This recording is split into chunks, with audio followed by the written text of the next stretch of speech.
మధ్యప్రదేశ్లోని ఓ పాఠశాలలో విద్యార్థులకు న్యూస్ పేపర్లో మధ్యాహ్న భోజనం వడ్డించడంపై లోక్సభలో ప్రతిపక్ష నేత రాహుల్ గాంధీ విస్మయం వ్యక్తం చేశారు. ఈ మేరకు సామాజిక మాధ్యమం ఎక్స్లో ఓ పోస్ట్ పెట్టిన ఆయన దృశ్యాలను కూడా ట్యాగ్ చేశారు. ఆ దృశ్యాలను చూసి తన హృదయం తల్లడిల్లిపోయినట్లు పేర్కొన్నారు. విద్యార్థులపైనే దేశ భవిష్యత్ ఆధారపడి ఉందన్న రాహుల్ అలాంటి వారికి కనీస గౌరవం దక్కటం లేదని విచారం వ్యక్తం చేశారు.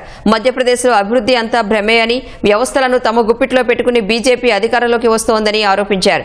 ఇలాంటి దుర్భర పరిస్థితిలో విద్యార్థుల భవిష్యత్తును తీర్చిదిద్దుతున్నందుకు అధికార బీజేపీ నేతలు సిగ్గుపడాలన్నారు. ష్యోపూర్ జిల్లాలోని ఓ పాఠశాలలో విద్యార్థులకు మధ్యాహ్న భోజనం న్యూస్ పేపర్లో వడ్డించిన దృశ్యాలు సామాజిక మాధ్యమాల్లో వైరల్ అయ్యాయి.